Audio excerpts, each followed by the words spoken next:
mahadsanid waxaa si rasmi ah uga bilowday magaalada Helsinki ee caasimadda waddanka Finland ciyaarihii sanadlaha ahaa ee Somali Cup oo sanadkan ay ka soo qayb galeen 12 kooxood oo ka kala socda gobolada waddankan Finland. Koobkan oo loogu magac daray Somali Cup Helsinki 2012 waxaa ka soo qayb galay 12 kooxood oo ka kala socda gobolada Finland.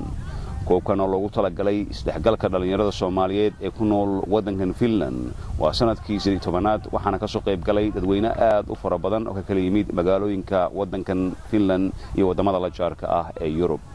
ugu horeyntii waxaa hadallo ka soo jeediyay maamulka ururka Somali Culture and Sport iyo marti sharaftii ka soo qayb gashay hadaladoodina waxaa ka mid ahaa هذا أنا فرحسنا هذا نهاية جاليد سبورتيغا Somali Culture Sports دلك فيلان إن عياري مارتي Somali Cup كأنه فربان يو كسوق بالغلبية طبعا عضو في الميت قبل دلك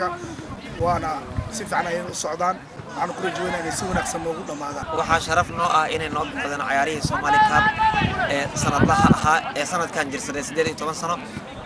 أنا وكمان لا مجا أوركا Somali Culture and Sport والله أساس كل إنسان بقصة كذي أنا ودنيرة عيار أساسني أو مركز عيارتوي ما أنت نوحنا عيارتوي رتاية أو عيارة وقبل قابلنا دنيرة Somali دا إيسو كوريا. فرح سنة هاي دي أنا هاي جالية الصوماليين تجمعون فينلاند إن عن سمر كاستوقع مقابلنا أنا أوركا Somali Culture and Sport عيارة ها قبيلها سنة كان سنة هو وكده وين هاي وحن هنا قررنا وين وأتوجدان سيدا ورحيين تدكي مجالات دقنا وقصوا وذا قيب قري ودنك قبل الذي سيدا مجالات أولو مجالات فاسا مجالات ليكسا مجالات تركو يو مجالات مدح يجار كذا ولا قصوا وذا قيب قري سيدا مجالات فانتا مجالات إسبو يو هلسنكي أو مجالات مدح وقت كان حاضر كوحل ولقايا عيارتا كلها سنة كان labada kun iyo 12 waxa lagu dhigayaa garoonka weyn ee Kontola oo ku yaala magaalada Helsinki leeyna wala baxay waxaan kaliya kusoo gudanayaa waxaan rajaynayaa in ciyaaraha sida aan ku talagalnay galab wanaagsan waxaan joogaa garoonka ciyaaraha hadda maanta ka bilaabmeen ciyaarahan oo hadda lagu qabanayaa Finland aad iyo aad ugu faraxsanahay waxaana ay ku fiican yihiin isdhexgalka Soomaaliya aad iyo aad ay u socdaan hadda waxaana rajaynayaa saas inay ku socdaan haddii Ilaahay yiraahdo lagu qabto magaaladan Helsinki tartankii sanadlaha ahaa ee loo qaban jiray dhalinyarada Soomaaliyeed ee ku nool dalka Finland